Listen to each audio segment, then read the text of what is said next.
ಇವತ್ತು ನನ್ನ ಲೈಫೇ ಚೇಂಜ್ ಆಗಿದೆ. ಈ ಸಂಧಾನಕ್ಕೆ ಬರ್ಬೇಕಂದ್ರೆ ನಾನು ಬಂದಿದ್ದು ಭಾರಿ ನೊಂದು ಬೆಂದು ಬಂದೆ ಈ ಕ್ಷೇತ್ರಕ್ಕೆ. ಹಿಂಗೆ ನಾನು ಯೂಟ್ಯೂಬಾಗಿ ನೋಡಿ ಈ ಕ್ಷೇತ್ರಕ್ಕೆ ಬಂದ ಮೇಲೆ ಅದು ಹೆಂಗೆ ನಾನು ಕಾಲಿಟ್ಟೆ ಒಳಗಡೆ ಕಾಲಿಟ್ಟ ಮೇಲೆ ನಾನು ಒಂದು ಹಂತಕ್ಕೆ ಬಂದಿದ್ದೀನಿ. ನಾನು ಭಾರಿ ಇಂಪ್ರೂವ್ಮೆಂಟ್ ಆತ ಬರ್ತಾಯಿದ್ದೀನಿ. ನಾನು ಅಷ್ಟು ನೊಂದು ಬೆಂದು ಬಂದಿದ್ದೀನಿ ನಾನು.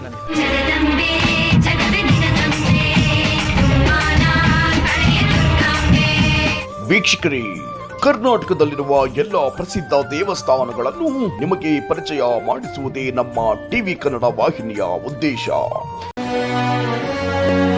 ಟಿವಿ ಕನ್ನಡ. ಈಗ ನಾವು ನಿಮಗೆ ಪರಿಚಯ ಮಾಡಿಸಲು ಹೊರಟಿರುವ ದೇವಸ್ಥಾನ ಶ್ರೀ ಕಾಳ ಭದ್ರಕಾಳಿ ಶಕ್ತಿಪೀಠ ದೇವಸ್ಥಾನ. ಈ ದೇವಸ್ಥಾನ ಇರುವುದು ಬೆಂಗಳೂರು ಗ್ರಾಮಾಂತರ ಜಿಲ್ಲೆ ಹೊಸಕೋಟೆ ತಾಲೂಕು ಭಕ್ತರಳ್ಳಿ ಗ್ರಾಮದಲ್ಲಿದೆ. ಬೆಂಗಳೂರಿನಿಂದ ಸರಿಸುಮಾರು 35 ಕಿಲೋಮೀಟರ್ ಸಮೀಪದಲ್ಲಿದೆ.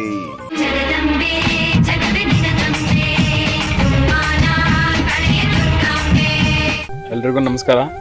ನೀವು ನೋಡ್ತಾ ಇರೋಂಥದ್ದು ಹಿಂದೆಗಡೆ 54 ಅಡಿ ಭದ್ರಕಾಳಿ ವಿಗ್ರಹ. ಇಲ್ಲಿ ನಿಮ್ದು ಏನೇ ಸಮಸ್ಯೆ ಇರಲಿ, ನೀವು ಏನೇ ಸಮಸ್ಯೆ ಇಟ್ಕೊಂಡು ಈ ಕ್ಷೇತ್ರಕ್ಕೆ ಬಂದ್ರೂ ಇಲ್ಲಿ ಪರಿಹಾರ ಸಿಕ್ಕೋದಂಥದ್ದು ಶತಸಿದ್ಧ. ನೀವು ಇಲ್ಲಿ ಬಂದರೆ ಇಲ್ಲಿ ದರ್ಶನ, ನಾನು ಆವಾಗಲೇ ಒಂದು ವಿಡಿಯೋದಲ್ಲಿ ಹೇಳಿದೆ, ದರ್ಶನ ಮಾಡಿ ಸಾಕು. ದರ್ಶನ ಮಾಡಿ ನಿಮ್ಮದು ಸಮಸ್ಯೆ ಏನೇ ಇದ್ರೂ ಕ್ಲಿಯರ್ ಆಗುತ್ತೆ ಅಂತ ಹೇಳಿದ್ನಿ. ನೀವು ಯಾವುದೇ ಒಂದು ಕ್ಷೇತ್ರಕ್ಕೆ ಹೋಗಲಿ, ಯಾವುದೇ ಒಂದು ಶಕ್ತಿಪೀಠಕ್ಕೆ ಹೋಗಲಿ, ಯಾವುದೇ ಒಂದು ದೇವಸ್ಥಾನಗಳಿಗೆ ಹೋಗಿ, ಯಾವತ್ತೂ ಅಷ್ಟೇ ದೇವ್ರನ್ನ ಒಂದು ಕಣ್ಣು ದೃಷ್ಟಿ ಇಟ್ಟೇ ನೋಡಿ ನೀವು ಕೇಳೋಂಥದ್ದು. ಕಣ್ಣು ದೃಷ್ಟಿ ಇಟ್ಟು ಯಾಕೆ ಕೇಳಬೇಕು ನೀವು ಅಂತಂದರೆ, ತಾಯಿ ನೀವು ಕಣ್ಮುಚ್ಚಿ ಏನು ಸಂಕಲ್ಪಗಳು ಮಾಡ್ತೀರೋ ಆವಾಗ ನಿಮ್ಮ ಮನಸ್ಸಲ್ಲಿ ನೂರಾರು ಗೊಂದಲಗಳು ಸ್ಟಾರ್ಟ್ ಆಗುತ್ತೆ. ನಾವು ಏನು ಕೇಳ್ಕೊಂತ ಇದ್ರೆ ಮನಸ್ಸು ಒಂದು ಸ್ಥಿತಿಯಲ್ಲಿ ನಿಂತ್ಕೊಂಡಾಗ ನೀವು ಇಡೋಂಥ ಸಂಕಲ್ಪ ತಾಯಿ ಹತ್ರ ಮುಡುಪಾಗಿರಲ್ಲ. ಅದಕ್ಕಾಗಿ ಯಾವುದೇ ದೇವಸ್ಥಾನಗಳಿಗೆ ಹೋಗಲಿ, ಶಕ್ತಿಪೀಠಕ್ಕೆ ಹೋಗಿ ತಾಯಿ ಹತ್ರ ಕಣ್ಣಲ್ಲಿ ಕಣ್ಣು ಇಟ್ಟು ತಾಯಿನ ಕೇಳ್ಕೊಳ್ಳಿ, ನನಗೆ ಇದರ ತೊಂದರೆ ಇದೆ, ನನಗೆ ಈ ಕೆಲಸ ಮಾಡಿಕೊಡು ಅಂತ ಮಾಡಿಕೊಡ್ತಾರೆ. ಏನೇ ಸಮಸ್ಯೆಗಳಿರಲಿ ಬಂದು ತಾಯಿ ಹತ್ರ ಬಂದು ಕೇಳ್ಕೊಳ್ಳಿ, ಸಂಕಲ್ಪ ಮಾಡಿ ನಿಮ್ಮ ಕೆಲಸಗಳಾಗುತ್ತೆ.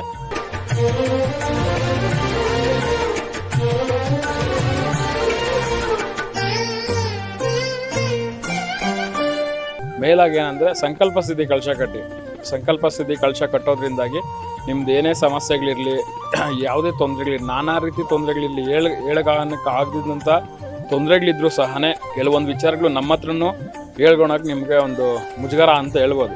ಆ ಹೇಳ್ಕೊಂಡಾಗ ತಾಯಿ ಹತ್ರ ಹೇಳ್ಕೊಳ್ಳಿ, ಬಂದು ಸಂಕಲ್ಪ ಸಿದ್ಧಿ ಕಳಶ ತಗೊಂಡು ತಾಯಿ ಹತ್ರ ನಿಂತ್ಕೊಂಡು ಸಂಕಲ್ಪ ಮಾಡಿ.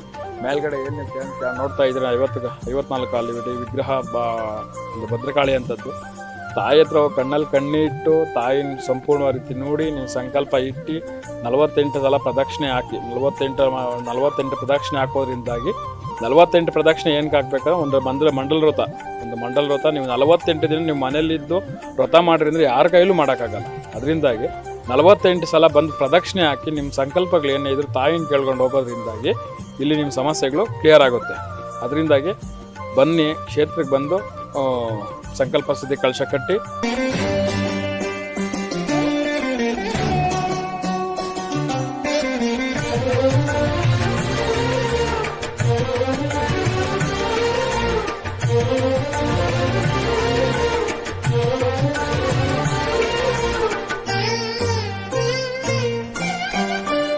ಇಲ್ಲಿ 3 ಸಾರಿ ಇರೋದು. ಇಲ್ಲಿ ಜಾಸ್ತಿ ಏನಿಲ್ಲ, ಸಂಕಲ್ಪ ಮಾಡಬೇಕು, ಸಂಕಲ್ಪ ಸಿದ್ಧಿ ಕಳಶ ಕಟ್ಟಬೇಕು, ಅಮಾವಾಸ್ಯೆ ಹುಣ್ಣಿಮೆ ಪೌರ್ಣಮಿ ಟೈಮಲ್ಲಿ ಕಟ್ಟಿಗೆ ಓಡಿಸ್ಕೊಬೇಕು.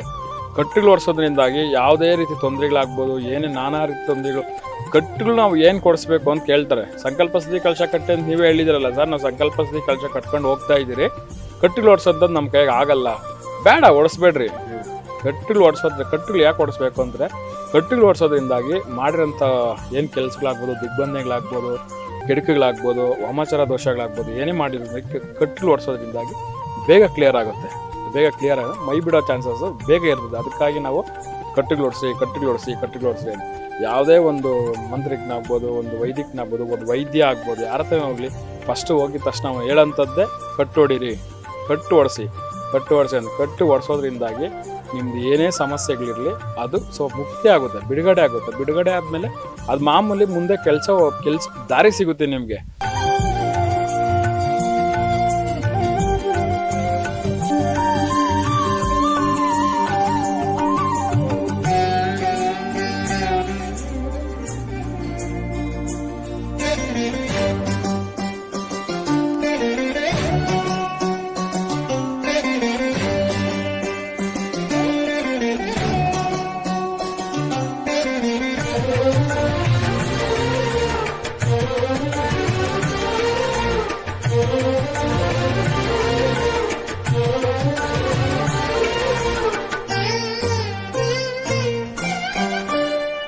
ಅಕಸ್ಮಾತ್ ಇವಾಗ 1 ಕಟ್ಟು 2 ಕಟ್ಟು 3 ಕಟ್ಟು ಹೊಡೆಸಿರ್ತೀರಿ, ನಿಮಗೆ ಸಿಕ್ಕಲ್ಲ ಸರ್, ನಮಗೆ ನೀವು ಹೇಳ್ದಂಗೆ 4-5 ಕಟ್ಟು ಹೊಡೆಸ್ರಿ, ನಮಗೆ ಪ್ರಾಬ್ಲಮ್ ಸಾಲ್ವ್ ಆಗಿಲ್ಲ, ನಮ್ಗೆ ಬಿಟ್ಟಿಲ್ಲ ಅಂತಂದರೆ ನೀವು ಡೈರೆಕ್ಟಾಗಿ ನಾವಿರ್ತೀರಿ ಬಂದು ನಮ್ಮ ಹತ್ರ ಪ್ರಶ್ನೆ ಹೇಳಿ. ಅದಕ್ಕಾಗಿ ನಾವು ಒಂದು ಪ್ರಶ್ನೆ ಅಂತ ಹೇಳ್ತೀರಿ, ಒಂದು ಗವ್ಯಶಾಸ್ತ್ರ ಆಗಿ ನೋಡ್ಬೋದಾಗ್ಬೋದು, ತಾಯಿ ಹತ್ರ ಕೇಳ್ಬೋದು. ಇಲ್ಲಿ ತಾಯಿನ ತೊಗೊತೀರಿ ಪ್ರಶ್ನೆ ಕೇಳೋಕ್ಕೆ, 4 ಜನ ಎತ್ಕೊಂಡು ತಾಯಿನ ಪ್ರಶ್ನೆ ಹೇಳ್ತಾರೆ.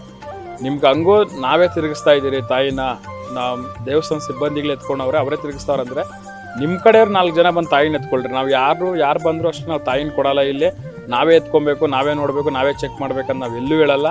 ನೀವೇ 4 ಜನ ಬಂದು ನೀವೇ ತಾಯಿ ಪ್ರಶ್ನೆಗೆ ಎತ್ಕೊಂಡು ನೀವು ಪೂರ್ತಿ ಪ್ರಶ್ನೆ ಮುಗಿಯೋ ತನಕ ನಿಮ್ಮ ಹೆಗಲ ಮೇಲೆ ಇಟ್ಕೊಂಡು ತಾಯಿನ ಮೆರೆಸಿ, ನಾವು ಯಾವುದೇ ಕಾರಣಕ್ಕೆ ಇಲ್ಲ ಅನ್ನಲ್ಲ. ಅದರಿಂದಾಗಿ ತಾಯಿ ಪ್ರಶ್ನೆ ಇಡಿ, ನಿಮ್ದು ಏನೇ ಸಮಸ್ಯೆಗಳಿದ್ರು, ಎಲ್ಲಿ ಏನು ಸಿಕ್ಕಾಕೊಂಡಿದ್ದೀರಿ, ಏನು ಸಮಸ್ಯೆ ಆಗಿದೆ, ಯಾವುದರಿಂದ ಸಿಕ್ಕಾಕೊಂಡಿದ್ದೀರಿ ಅನ್ನೋದು ತುಂಬ ಕ್ಲಿಯರಾಗಿ ಇಲ್ಲಿ ಒಂದು ಮಹಾದುರ್ಗ ತಾಯಿ ಪ್ರಶ್ನೆಗಳು ಕೊಡ್ತಾರೆ. ಅದರಿಂದಾಗಿ ಬನ್ನಿ, ಕಾಳಭದ್ರಕಾಳಿ ಶಕ್ತಿಪೀಠ, ಭಕ್ತರಳ್ಳಿ, ಹೊಸಕೋಟೆ ತಾಲೂಕು, ಬೆಂಗಳೂರು ಗ್ರಾಮಾಂತರ ಜಿಲ್ಲೆ.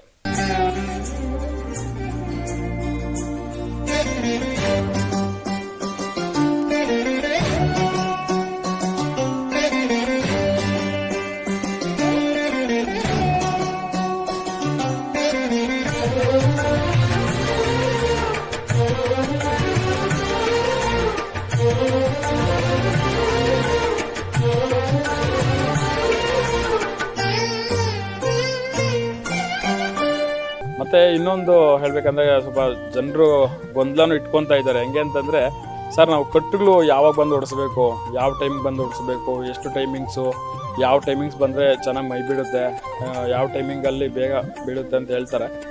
ಸರ್ ನಾವು ಇಲ್ಲಿ ಸ್ಟಾರ್ಟ್ ಮಾಡೋಂಥ ನಾವು ಒಂದು ಅಮಾವಾಸ್ಯೆ, ಹುಣ್ಣಿಮೆ, ಪೌರ್ಣಮಿ ಟೈಮಲ್ಲಿ ಕಟ್ಟುಗಳು ಹೊಡಿತೀರಿ. ಇಲ್ಲಿ ಅಮಾವಾಸ್ಯೆ, ಹುಣ್ಣಿಮೆ, ಪೌರ್ಣಮಿ ಟೈಮ್ 3 ಟೈಮಲ್ಲಿ ನಾವು ಕಟ್ಟುಗಳು ಹೊಡೆಯೋಂಥದ್ದು. ಬೆಳಗ್ಗೆ 8ರಿಂದ ಸ್ಟಾರ್ಟ್ ಆಗುತ್ತೆ. 8ರಿಂದ ಸ್ಟಾರ್ಟ್ ಆದರೆ 2 ಗಂಟೆ 3 ಗಂಟೆ ಗಂಟ ಕಟ್ಟುಗಳು ಹೊಡಿತೀರಿ. ಇಲ್ಲಿ ಬನ್ನಿ, ಕಟ್ಟು ಒರೆಸ್ಕೊಳ್ರಿ. ಬಟ್ ಆದಷ್ಟು ಜನ 12 ಗಂಟೆ 1 ಗಂಟೆ ಒಳಗಡೆ ಕಟ್ಟುಗಳು ಹೊಡೆಸ್ಕೊಳ್ರಿ. 12 ಗಂಟೆ ಒಳಗಡೆ 1 ಗಂಟೆ ಒಳಗಡೆ ಕಟ್ಟುಗಳು ಯಾಕೆ ಹೊಡೆಸ್ಕೊಬೇಕು ಅಂತಂದರೆ, ಆ ಟೈಮಲ್ಲಿ ಕಟ್ಟುಗಳು ನಾವು ಏನು ಒಂದು ದೇವತೆಗಳಾಗ್ಬೋದು, ಒಂದು ಕಟ್ಟು ದೇವತೆಗಳಂತೆ ಇರ್ತಾರೆ. ಇವಾಗ ಅಸ್ತು ದೇವತೆಗಳು ಹೆಂಗಿರ್ತಾರೆ ಹಂಗೆ ಕಟ್ಟು ಬಿಡೋಂಥ ಮಾಂತ್ರಿಕ ದೇವತೆಗಳಲ್ಲಿ ಸಂಚಾರ ಇರ್ತದೆ ಆ ಟೈಮಲ್ಲಿ. ಅದರಿಂದಾಗಿ ಆ ಟೈಮಲ್ಲಿ ನಾವೇನೇ ಆಹ್ವಾನಗಳು ಕೊಟ್ಟು, ಏನೇ ಆವೇಶಗಳು ಕೊಟ್ಟು ಕರೆದ್ರೂ ಅದು ಬಂದು ನಾವು ಏನು ಕೇಳ್ತಾ ಇದ್ರಿ, ನಾವು ಏನು ಕರಿತಾ ಇದ್ದೀರಿ ಅನ್ನೋದು ಬಂದು ಪರಿಹಾರ ಮಾಡಿಕೊಡೋಂಥ ದೇವತೆಗಳು ಆ ಟೈಮಲ್ಲಿ ಸಂಚಾರ ಇರ್ತಾರೆ. ಆ ಟೈಮಲ್ಲಿ ಸಂಚಾರ ಇರೋದಕ್ಕೆ ನಾವೇನು ಹೇಳ್ತೀವಿ, 8ರಿಂದ 1 ಗಂಟೆ ಒಳಗಡೆ ಬನ್ನಿರಿ ಅಂತ ಹೇಳ್ತಾರೆ. 1ರಿಂದ 3 ಇರ್ತಾರೆ, ಬಟ್ ಏನಂದರೆ 100ರಲ್ಲಿ ಒಂದು 60% 50%. ಅದರಿಂದಾಗಿ ಆದಷ್ಟು 1 ಗಂಟೆ ಒಳಗಡೆ ಬನ್ನಿ. 1 ಗಂಟೆ ಒಳಗಡೆ ಬಂದು ನಿಮ್ಮ ಕಟ್ಟುಗಳಂತ ತೆಗೆಸ್ಕೊಂಡು ತಾಯಿ ಪ್ರಶ್ನೆಗೆ 1 ಗಂಟೆ ಮೇಲೆ ಪ್ರಶ್ನೆಗೆ ತೊಗೊಂಡಿದ್ದ ತಾಯಿನ, ನಿಮ್ದೇನೋ ಸಮಸ್ಯೆಗಳಿದ್ರೆ ಪ್ರಶ್ನೆ ಮೂಲಕ ತಾಯಿನ ಕೇಳಿ ಪರಿಹಾರ ಮಾಡ್ಕೊಳ್ಳಿ.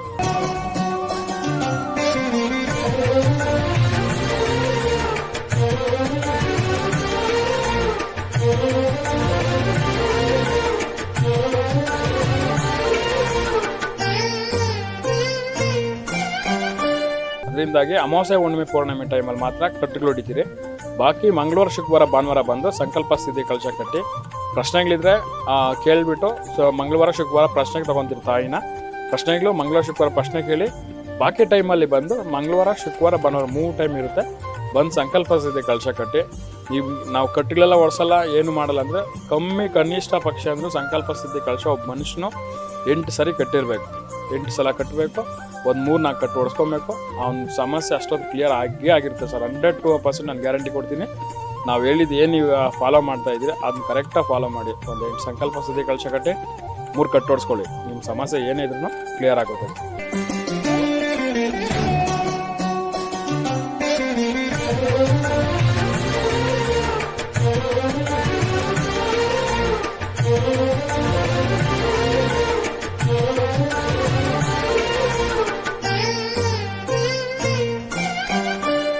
ಇದು ಈ ಕ್ಷೇತ್ರ ಕಾಳಭದ್ರಕಾಳಿ ಕ್ಷೇತ್ರ. ಇದು ಈ ಕ್ಷೇತ್ರ ಹತ್ರ ಬಂದು ಒಂದು ತಡೆ ಒಂದು ಕಟ್ಟು ಹೊಡ್ಸ್ಕೊಂಡು ಹೋದರೆ ಇಲ್ಲಿನ ನಮ್ಮ ಎನರ್ಜಿನೇ ಬದಲಾವಣೆ ಆಗ್ತದೆ. ನಾನು 2 ಕಟ್ಟು ಹೊಡಿಸ್ದೆ, ಇವತ್ತು 3ನೇ ಕಟ್ಟು ಹೊಡಿಸ್ತಾ ಇದ್ದೀನಿ. ಫಸ್ಟ್ನೇ ಕಟ್ಟಿಗೆ ನಾನು ಆರೋಗ್ಯನೂ ಸರಿ ಇತ್ತು, ಮಾಟ ಮಂತ್ರ ಇನ್ನೊಂದು ಏನೇ ಒಂದು ತೊಂದರೆ ಇರಲಿ ಎಲ್ಲ ಬಿಡುಗಡೆ ಮಾಡಿಕೊಡ್ತಾಳೆ ಈ ತಾಯಿ ನಮ್ಮಮ್ಮನ. ಕಟ್ಟು ಹೊಡ್ಸೋದ್ರಲ್ಲಿ ಅಷ್ಟೊಂದು ಇದೈತೆ, ಪವರ್ಫುಲ್ಲು ಐತೆ. ಇಲ್ಲಿ ಕಟ್ಟು ಹೊಡ್ಸಿದ್ರೆ ಅಷ್ಟು ನೆಮ್ಮದಿ, ಸಂತೋಷ, ಅಷ್ಟು ನೆಮ್ಮದಿಯಾಗಿರ್ಬೋದು ನಾವು. ಈ ಜಾಗ ಕಾಳಭದ್ರಕಾಳಿ ದೇವಸ್ಥಾನ ಅಂಥ ಪವರ್ಫುಲ್ ಶಕ್ತಿ ದೇವಸ್ಥಾನ ಇದು.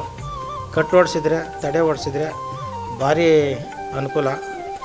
ನಾವು ತುಂಬ ದಿನಗಳಿಂದ ಬರ್ತಾ ಇದ್ದೀರಿ, ಬಂದರೂ ನಮ್ಗೆ ಏನು ಅಂತ ಕಾಣಿಸಿಲ್ಲ. ಆಮೇಲೆ ಖಂಡಿತ ಎಲ್ಲ ಗೊತ್ತಾಯಿತು. ಇವತ್ತು ನನ್ನ ಲೈಫೇ ಚೇಂಜ್ ಆಗಿದೆ. ಈ ಸಂಧಾನಕ್ಕೆ ಬರ್ಬೇಕಂತ ನಾನು ಬಂದಿದ್ದು ಭಾರಿ ನೊಂದು ಬೆಂದು ಬಂದೆ ಈ ಕ್ಷೇತ್ರಕ್ಕೆ. ಹಿಂಗೆ ನಾನು ಯೂಟ್ಯೂಬಾಗಿ ನೋಡಿ ಈ ಕ್ಷೇತ್ರಕ್ಕೆ ಬಂದ ಮೇಲೆ ಅದು ಹೆಂಗೆ ನಾನು ಕಾಲಿಟ್ಟ ಮೇಲೆ ನಾನು ಒಂದು ಹಂತಕ್ಕೆ ಬಂದಿದ್ದೀನಿ. ನಾನು ಇನ್ನೂ ಚೆನ್ನಾಗೈತಿ ನನ್ನ ನಂಬಿಕೆ. ನನಗೆ ಈ ತಾಯಿ ನಮ್ಮಮ್ಮನ ಆಶೀರ್ವಾದ ಐತೆ.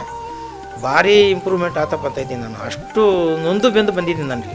ನೋಡಿದ್ರಲ್ಲ ವೀಕ್ಷಕರೇ, ಕಾಳಭದ್ರಕಾಳಿ ದೇವಸ್ಥಾನದ ಪವಾಡದ ಬಗ್ಗೆ ತಿಳಿದು ನೀವು ಧನ್ಯರಾಗಿದ್ದೀರಿ ಎಂದು ಭಾವಿಸುತ್ತೇವೆ.